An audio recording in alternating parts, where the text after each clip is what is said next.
les 9 étapes pour réaliser l'interview rêvée. Étape numéro 1, intéresse-toi au sujet préféré de ton interviewé. Fais des recherches sur lui, intéresse-toi à ses passions, à ses hobbies, qu'est-ce qu'il aime dans la vie. Ça te permettra de définir le sujet parfait pour ton podcast. Un sujet qu'il va aimer faire avec toi, un sujet du coup il va transmettre cette passion à tes auditeurs qui vont le ressentir.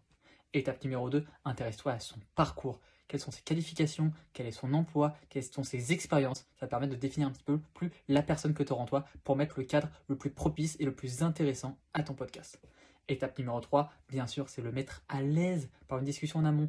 Mais prends toujours le temps de placer une petite discussion avant de lancer l'interview. Ça permettra de prendre le temps de savoir comment est-ce qu'il va, lui présenter un petit peu le cadre de l'épisode, les règles de l'épisode, vérifier ton matériel et surtout de faire descendre la pression pour le podcast et du coup de commencer le podcast dans les meilleures conditions possibles.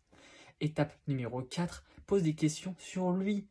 Centre ton interview sur ton invité. C'est lui qui est au centre de ton interview, ce n'est pas toi, c'est lui. Il faut créer des liens entre ton sujet et ton interviewé. C'est ce qui permettrait de mettre le cadre le plus propice et du coup qui va pouvoir détendre encore plus l'atmosphère et du coup créer une interview de qualité. Étape numéro 5, description de l'interview. Présente bien l'interview, le sujet, le cadre, comment va se passer l'échange avec ton interviewé, le format, la durée. Étape numéro 6, rappelle les règles de l'enregistrement. Comment va se passer l'enregistrement? Rappelle tout ce qui est nécessaire pour qu'il y ait un enregistrement parfait. Par exemple, quel matériel il a besoin si tu fais l'enregistrement à distance, la connexion internet, le cadre, un endroit simple, un endroit tranquille, un endroit où il ne sera pas dérangé, qu'il soit insonorisé. Rappelle-lui un peu comment va se dérouler l'interview, tout simplement, et du coup, quelles sont les règles qu'il aura à respecter durant l'échange que vous allez avoir. Étape numéro 7, inclus-le dans la conversation.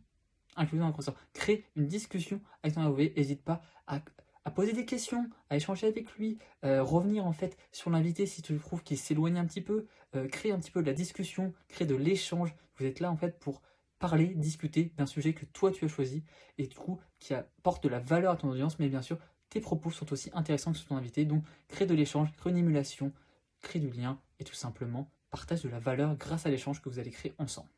Étape numéro 8, non 8 comme ça, reprends les termes techniques, reformule si nécessaire. Ton invité arrive avec son bagage culturel, son bagage technique, ton audience n'est peut-être pas adaptée en fait à ce qu'il va te porter. Donc n'hésite pas à reformuler, à demander des définitions, à simplifier aussi les propos de ton interviewé.